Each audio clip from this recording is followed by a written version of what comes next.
O Globo dá o nome do policial e não dá o nome das 24 pessoas assassinadas.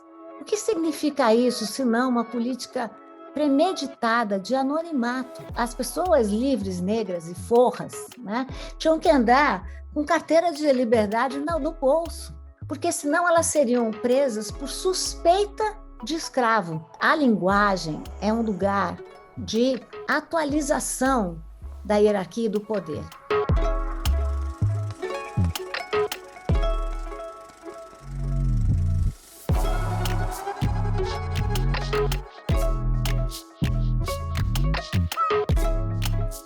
Olá pessoal, tudo bem? Sejam bem-vindos ao Entre Linhas, que é o nosso espaço aqui do canal para conversar, para bater papo e para entender um pouco mais o que está acontecendo no mundo. E hoje eu tenho a honra de entrevistar uma pessoa por quem eu tenho profunda admiração, uma referência. E é uma amiga, né? Eu tenho a honra, tenho o prazer, o privilégio de poder chamá-la de minha amiga. Eu estou falando aqui da historiadora, da antropóloga Lilia Schwartz. Mas antes da gente começar esse papo com a Lilia Schwartz, eu quero pedir a você que se inscreva no canal, né? Ative as notificações para você receber os avisos de que tem vídeo novo aqui no canal. Não se esqueça também de dar o seu like, de curtir, comenta. Diz o que você achou da entrevista, diz o que você achou desse nosso bate-papo e compartilha o vídeo, né, para a gente poder expandir a nossa rede de conhecimento, para a gente poder aprender cada vez mais. E hoje a nossa convidada tem muito a nos ensinar. Quero falar um pouco da Lilia aqui. A Lilia é bastante conhecida, uma das intelectuais mais importantes do Brasil, formada em História pela Universidade de São Paulo. A Lilia também é mestre em Antropologia Social pela Universidade de Campinas, doutora em Antropologia Social pela USP, fundadora da editora Companhia das Letras, junto com Luiz Schwartz. Lilia também é autora de diversas obras de referência, como Raça e Diversidade, publicada em 1996, As Barbas do Imperador, que é um livro sobre a vida de Dom Pedro II e que venceu também o Prêmio Jabuti em 1999. Seu livro mais recente é Enciclopédia Negra, que foi lançado este ano em parceria com o professor historiador Flávio Gomes e também do artista Jaime Laureano.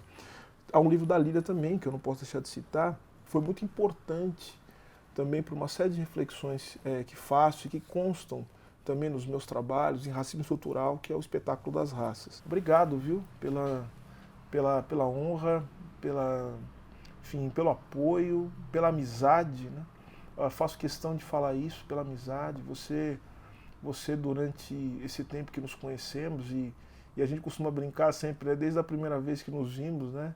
Foi um amor à primeira vista, né? Foi. Porque por conta da afinidade, por conta da gentileza, e por conta do carinho que temos um pelo outro.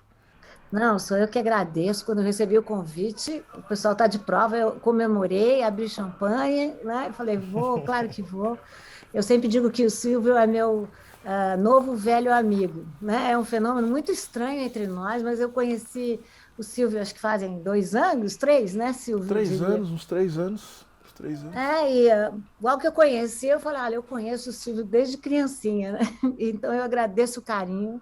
Eu também agradeço a inspiração, o Silvio é uma grande inspiração, eu o cito a toda hora, a todo momento, e o Silvio tem cumprido esse papel fundamental, né, cidadão republicano, nesse nosso Brasil tão machucado, né, nesse nosso Brasil que, enfim, está mostrando a sua face mais odiosa, e precisamos de Silvio, sempre. Vou começar pelo mais recente.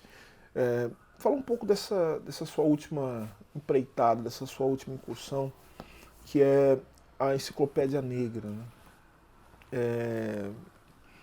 Que é um livro em que você, Flávio, Jaime, trazem a biografia de personalidades negras importantes e que são entendidas como fundamentais para se compreender o Brasil. E me parece que nesse momento a publicação dessa enciclopédia, mais do que simplesmente nos apresentar esses personagens importantes, também é um ato político, né?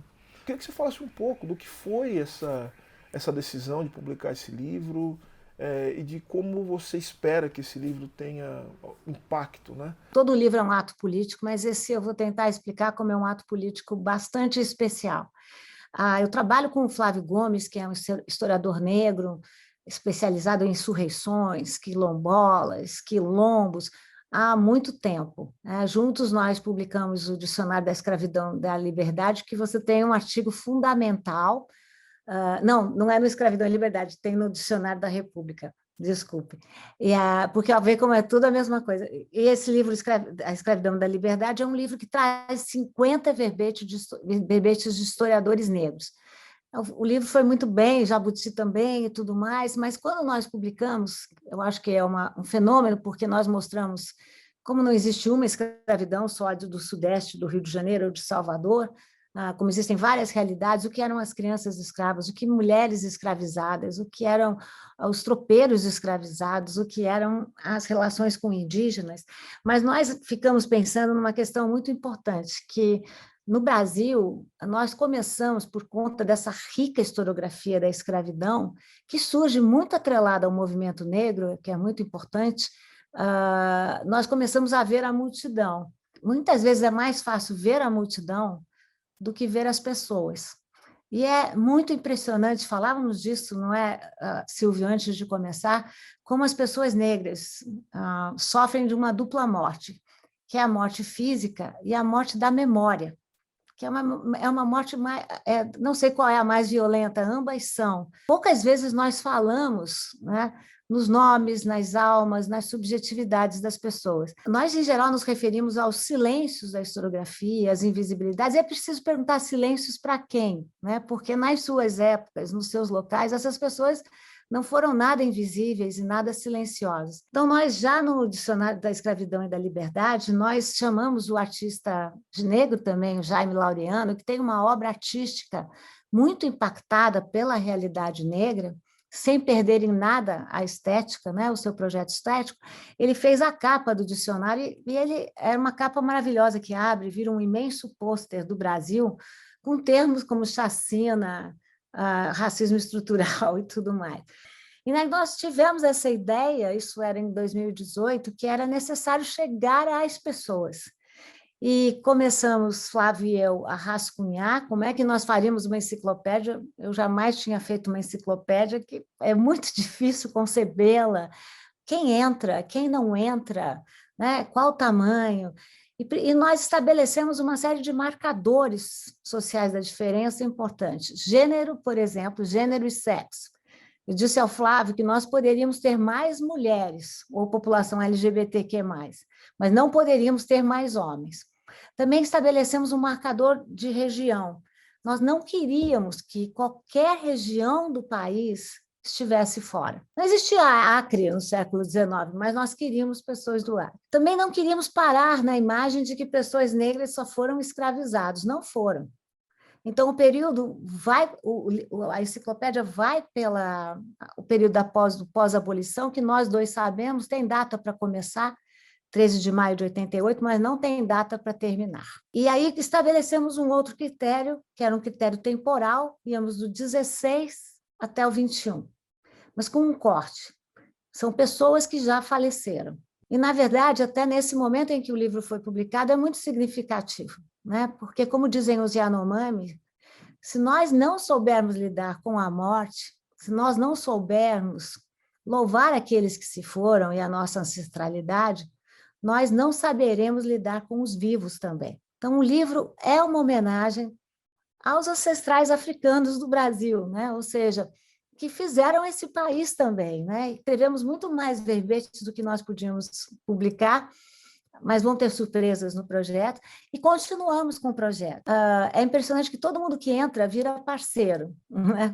Então, nós pedimos uma bolsa para o Ibirapitanga e chamamos 36 artistas negros e negras para fazer retratos de pessoas que jamais tiveram uma imagem. Se a gente pode construir Tiradentes como um Jesus Cristo, né? Ou seja, porque não havia imagem de Tiradentes e ele virou aquele cabelo Chanel, nós podemos construir imagens da população negra. Esses artistas podiam fazer de 1 a 5 retratos. Então, o que aconteceu? Nós agora abrimos a exposição Enciclopédia Negra na Pinacoteca de São Paulo, e se no livro entraram 36 retratos, na exposição entram 100 e poucos, 110 retratos.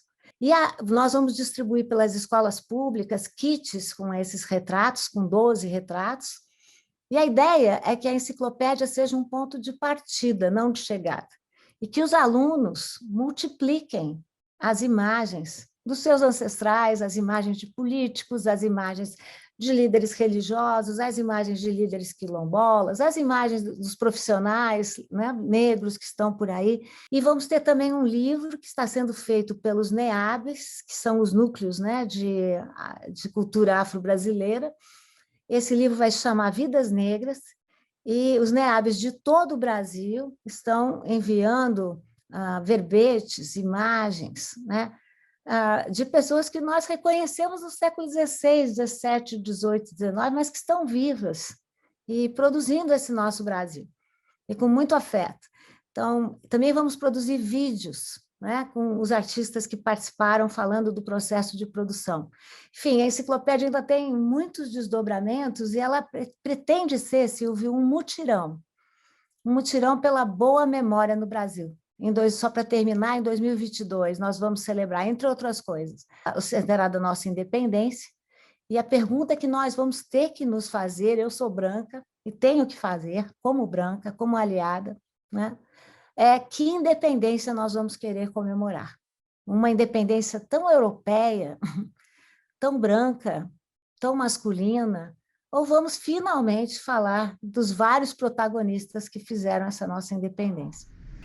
O que é para você, o que significa para você ser uma mulher branca, uma intelectual e que estuda a questão racial? Eu lembro quando eu entrei na USP, já faz muito tempo, eu não tinha doutorado ainda, eu estava escrevendo o Espetáculo das Raças. Silvia, eu tive que convencer a minha orientadora várias vezes que eu tinha um tema, né, e que o Espetáculo das Raças era uma tese. Eu lancei o Espetáculo das Raças, estou vendo aqui, em 93. Em 93, você pode imaginar que essa tese era um escândalo, porque eu lembro quando saiu na Folha de São Paulo, eu dizia, quando o livro foi publicado, eu dizia lá que a assim chamada democracia racial estava a um passo do apartheid racial. E dava provas nas faculdades de medicina, as propostas, né, o Renato Kell manda pessoas para a África do Sul para estudar o apartheid. Eu tenho vários exemplos nas faculdades de Direito, nos institutos históricos, nos museus etnográficos. Silvio, eu apanhei bem na defesa dessa tese, apanhei muito, não recuei, não. E é impressionante como naquele contexto, o que as pessoas me diziam, que o tema racial não era um tema que devíamos discutir. De lá para cá, eu fiz alguns livros sobre o tema. Eu acho que eu sou uma intelectual branca que estuda racismo. E por que eu estudo racismo como uma intelectual branca, Silvio? É porque o racismo foi uma criação dos brancos. A escravidão foi uma criação branca. O darwinismo racial, que eu estudo no Espetáculo das Raças, foi uma criação de intelectuais brancos. O branqueamento, as políticas de branqueamento do início do século XIX, do século XX, final do XIX, início do XX, as políticas de branqueamento são criações dos políticos brancos, dos intelectuais brancos. Estamos falando deles. Então, eu penso que a sociedade brasileira não vencerá, você mesmo diz isso, né? Nós não teremos uma democracia enquanto nós formos tão racistas. E se cabe às populações negras o total protagonismo, né? O ativismo, o protagonismo, eu penso que, como intelectual branca, eu tenho um papel importante, talvez, né? No sentido de falar com os meus colegas, falar com os intelectuais com que eu conheço, falar com a população sobre branquitude. No fundo, esse é o termo, né? Ou seja, sobre essa política, que é uma política muito perversa no Brasil, né? Porque nós não podemos sequer falar em racismo, sequer publicar teses como essas. Por quê? Porque há uma série de pessoas que não acreditam que exista racismo no Brasil. E se acreditam, acham que são outras pessoas que são racistas. Acho que essa é uma questão fundamental, é uma questão com a qual eu sofro muito, porque é necessário explicar por que uma intelectual branca estuda racismo, mas já são muitos anos da minha vida, né? E acho que é um pouco o caminho que eu trilhei e que eu penso que finalmente, não sei qual é a sua opinião, Silvio, mas acho que o ano de 2020 será lembrado como um dos anos da pandemia e também o ano em que a questão racial entrou no Brasil num caminho sem volta, né? Ou seja, porque eu penso que os movimentos, inclusive o assassinato, infelizmente, de Beto Freitas, Beto né, Freitas, sim. colocou o tema como um tema incontornável, né? Então, é um pouco nesse local que eu me localizo, que eu me situo. Vejo como o racismo funciona, e que não é uma questão moral, né? Como ele nos constitui do ponto de vista Exatamente, moral. Então a gente fica o tempo todo. Se você estudasse qualquer outra coisa, você não exatamente. teria que ficar dando satisfação do porquê que você estuda isso. Satisfação, e olha que coisa, para os negros e para os brancos também. Né, Os que a dois lados. questionam o tempo todo, né, o tempo todo sobre as suas escolhas. Só que eu quero te dar uma outra visão, que é de um intelectual negro. Eu também tenho que ficar dando satisfação o tempo todo, toda vez que eu falo de alguma coisa que não seja sobre a minha situação existencial. O que eu sinto isso não só na minha vida acadêmica, mas sinto também na minha vida profissional, né? Assim, como advogado, como consultor, assim, eu tenho todo o tempo que ficar dando satisfação sobre, né, aquilo que faço. Eu sou um jurista, eu sou um homem formado em filosofia, eu estudo filosofia contemporânea, eu tenho dissertação sobre Lukács, né, o Lukács, né, para quem quiser falar, enfim. Eu estudei Hegel, eu estudei Kant, estudei Marx, né, ou seja, e estudei Estado e teoria do direito. Quando eu falo de algum assunto que não seja questão racial, Não seja. não seja É, questão racial, nossa. Ou então a perplexidade das pessoas quando eu digo o seguinte, né, que é o tema, né, do meu próximo livro, que você sabe. Que quando eu digo o seguinte: olha, gente, não dá para falar nem de Estado nem de direito se você não falar de raça. Se você não falar de raça, você não está nem falando nem de Estado nem de direito da maneira que tem que ser falada. Nossa, isso cria uma perplexidade nas pessoas impressionante. Então, ou seja, e você falou do sofrimento, realmente é sofrimento. As pessoas não imaginam o que significa isso, né? Assim, a maioria, pelo menos, né? Muitas pessoas sabem o que significa isso. Agora, falando especificamente sobre você, Irília, veja que coisa impressionante, né? Você não começou a estudar isso agora, não é uma. Não começou a estudar isso em 2020, né? Então, o que eu acho que a gente precisa fazer também um pouco.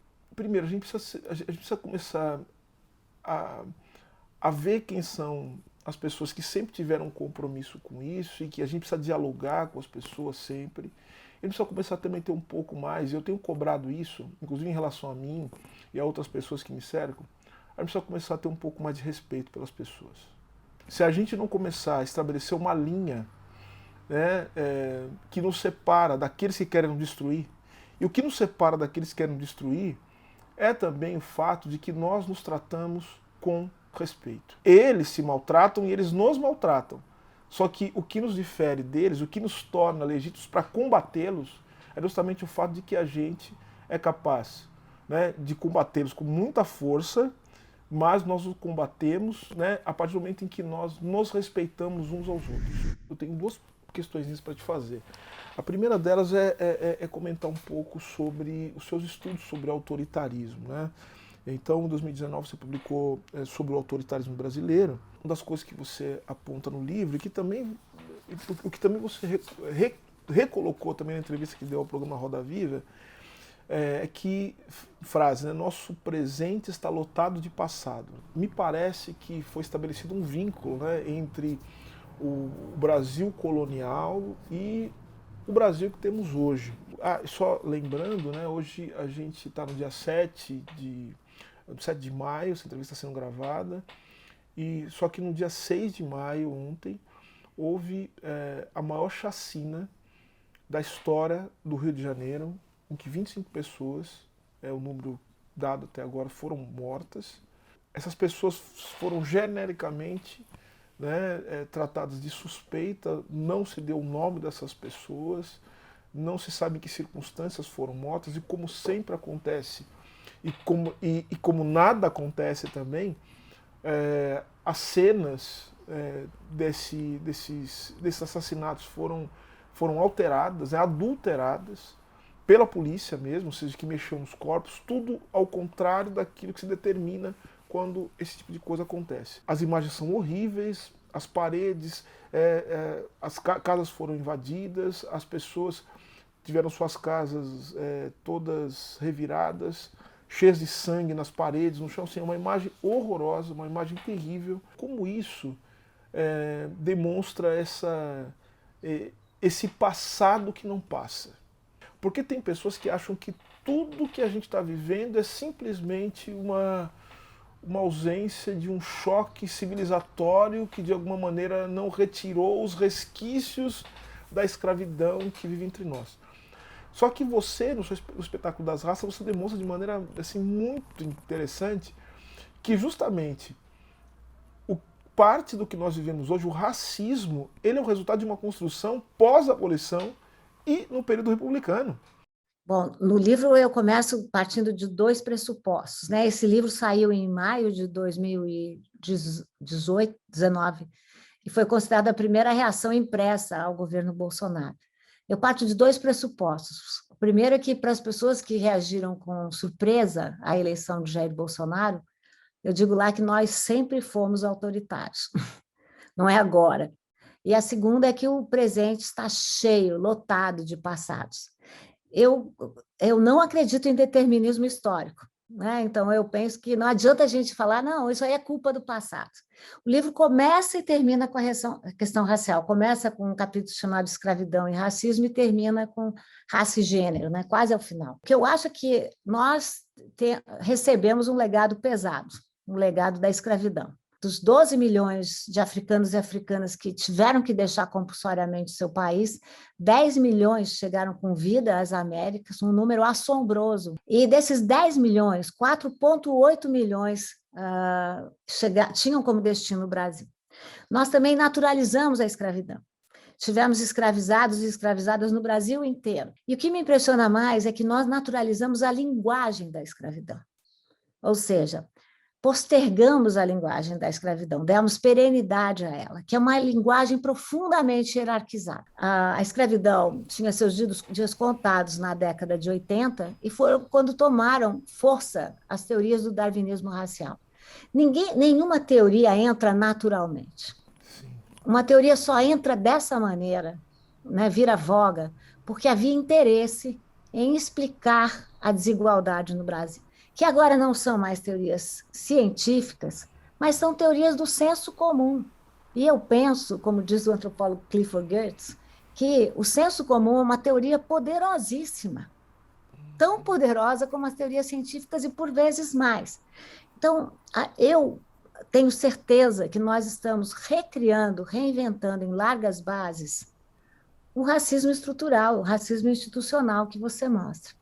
O que aconteceu ontem, falávamos disso antes de gravar, foi algo talvez novo, porque quando ocorrem essas chacinas, a primeira coisa que acontece é o governador sair falando, olha, isso é inconcebível, não se pode fazer. O presidente falando, isso, lamento, não pode acontecer. Aonde estão? Silêncio, Silvio. Mais ainda, quando eu estava lendo o Globo, eu comentei com você, o Globo dá o nome do policial e não dá o nome das 24 pessoas assassinadas. O que significa isso, senão uma política premeditada de anonimato?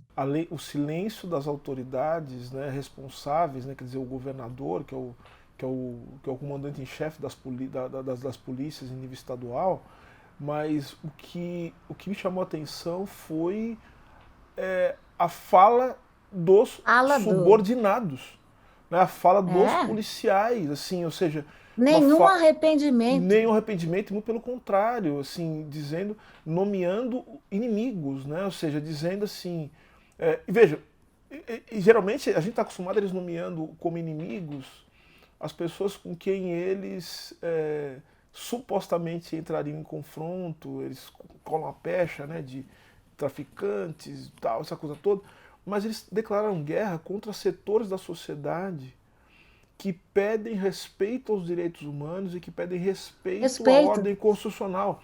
Quem são esses inimigos? São os defensores de direitos humanos que vão contra as pessoas de bem, olha só, É. e o judiciário, especificamente o STF, que determinou que não poderiam ser feitas operações policiais durante a pandemia, a não ser que houvesse justificativas e fossem casos excepcionais. Eu senti aquilo como se fosse um recado. Um recado.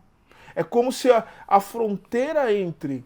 Porque a gente fez uma fronteira entre o que é a polícia e o que é a milícia. Me parece que esse foi um recado em que essa fronteira, esse tapume, ele foi retirado. As notícias, quem for ler, eu vasculhei os jornais, nós não ficamos sabendo qual foi o motivo dessa entrada. A única explicação dos policiais foi para respeitar a lei e a ordem. Não, e Em para outras impedir situações, o aliciamento de crianças pelo tráfico. Você percebe que eles sempre colocam pelo tráfico. criança no meio, uma coisa para a gente ficar... Em outras situações, por mais que nós não concordemos, a polícia costuma dar explicações claras. Entramos por esse motivo. Aqui era uma coisa um pouco genérica que me chamou a atenção. E outro aspecto que nós falávamos, e você também destacou quando conversamos, era a questão de que são 24 suspeitos. Sabe o que chama muita atenção nessa situação? A comparação com o que acontecia na escravidão, que a polícia prendia pessoas, as pessoas livres, negras e forras, né, tinham que andar com carteira de liberdade no bolso. Não era de identidade, era de liberdade, porque senão elas seriam presas por suspeita de escravo. A linguagem é um lugar de atualização da hierarquia e do poder. E vejam que é o mesmo termo, suspeita. O que é um suspeito? É alguém que você não tem certeza. Desde quando nós damos licença para matar qualquer um, ainda mais um suspeito, que quer dizer o quê? Eu não sei, não tenho certeza se ele é culpado ou não. Então, por isso que eu acho, e concordo contigo, Silvio, que nós dobramos uma esquina aqui, com o presidente que nós temos, com o que ele representa, com o pouco caso que ele tem com a boa informação, né, com o pouco caso que ele faz para com a ciência, e nós sabemos a correlação que ele tem com as milícias, que pretendem o quê? O que o presidente diz todo dia, dar golpe, né, voltar à ditadura militar. Nós temos uma clara guerra de narrativas e o governo quer nos impor goela abaixo de que 64 foi um golpe democrático. Não existe. Eu acho que o atual presidente da República, ele não tem condições de ser ex-presidente, ele sabe disso. Porque o Brasil não pode se reconfigurar sem a responsabilização dessas pessoas por tudo que está acontecendo. Ele, desde o primeiro dia da eleição dele, ele está questionando as eleições que fez com que ele fosse eleito. Né? Que é uma coisa assim... Voto em papel, retorno ao voto em papel. Voto impresso, essa coisa toda, né? Ele está questionando, ele está dizendo que houve fraude nas eleições que ele ganhou. O propósito, que pode não dar certo, é de ruptura. Mas você alertou muito bem. Isso é sintoma, ele não é a causa. De tal sorte que o que ele faz só é possível porque existe um forte apoio de setores da sociedade e mesmo da institucionalidade brasileira. Eu quero terminar com uma última questão. Não é questão, na verdade é o que eu falo para todos os meus convidados e as minhas convidadas aqui. Para ler o Brasil, além de ler o que você escreve, né, o que você recomendaria para quem quer entender o Brasil, para quem quer ler o Brasil? Pode ser livro, né, enfim, mas pode ser música, pode ser filme. Dizem que historiador sempre recua ao passado, né? Mas eu não seria eu mesminha se eu não citasse o escritor que eu mais li na minha vida. Eu penso que não há escritor... Lima Barreto fará 100 anos da sua morte em novembro de 2022. 2022, que pareceu o ano do modernismo, né? 1922 foi o ano que não foi para Lima Barreto. Lima Barreto morreu com 40 anos, provando que o racismo mata mesmo, né? E ele foi neto de escravizados dos dois lados, não conheceu a escravidão, já nasceu livre, já nasceu forro. Teve um pai tipógrafo, que é nada mais simbólico, fazia as primeiras letras, uma mãe professora que o ensinou a ler e escrever, passou né, foi no ombro do seu pai ver a lei da abolição da escravidão, e não houve quem lutasse mais para denunciar o racismo do pós-abolição do que Lima Barreto. Eu acho que Lima Barreto, que já tem aí um século, vai fazer um século a sua morte, nunca foi tão atual para entender o Brasil. E se você me permite mais um, Claro. eu gostaria de citar Lélia Gonzalez, que você já citou. Essa é a minha grande descoberta atual, graças aos feminismos negros, como você disse, é uma construção do feminismo negro, mas uma construção só existe, né, se ela tem lastro. E ela é das melhores. É muito impressionante ver como ela faz um diagnóstico do país que mistura marcadores, intersecciona marcadores. Porque intersecciona o quê? Raça e gênero. Ela fala da questão do racismo, até mesmo no movimento negro, ela é muito valente. Ela intersecciona com classe social, com desigualdade, como você chamava a atenção, intersecciona com raça, né? Então, ela é também, aí vou de novo, é uma escritora fundamental para uma sociedade civil brasileira que precisa continuar a lutar por direitos. Não é? Nós que achávamos que a democracia tinha vindo para ficar, nós precisamos desses autores que chamem pela nossa resistência. Lilia Schwartz, muito obrigado. Quero dizer que, como toda conversa nossa, seja de 1 hora, 2 horas, 3 horas, 5 minutos, eu aprendo muito consigo. E todo esse pensamento, todas essas reflexões que faço, elas vêm sempre envoltas em muito afeto, muito carinho, viu? Silvio, uma professora não tem nada melhor saber que quando é o aluno que virou mestre, e você é meu aluno que virou mestre. E eu queria te dizer outra coisa bem bacana aqui, acho que vale a pena, duas, né? Três. Primeiro é que você é meu aluno que virou mestre. A segunda é que a conversa nunca acaba. Eu brinco que conversando com você, a gente coloca tanto ponto final, né, que já virou reticências e entrelinha, né? Enfim. É isso aí. E, por fim, eu queria lembrar uma coisa muito boa, que nós nos conhecemos pessoalmente numa festa, num baile. Então, eu já dancei com o Silvio. Então, isso também é muito importante para mostrar o nosso afeto e a nossa humanidade. É isso mesmo, num lugar maravilhoso. Foi muito. É isso aí. Obrigado, minha amiga. Muito obrigado. Obrigada, eu. Gente, esse foi Entre Linhas com Lilia Schwartz. Vocês viram que foi maravilhoso. E eu quero agradecer a você que ficou aqui com a gente até agora, que assistiu essa entrevista maravilhosa, esse bate-papo, como eu sempre costumo chamar. Vou só te fazer um pedido, porque ele pedido que eu sempre faço, né? Se inscrever no canal, ativar as notificações, curtir, comentar e compartilhar o vídeo. Esse foi mais um Entre Linhas. Muito obrigado, a gente se vê na próxima. Valeu!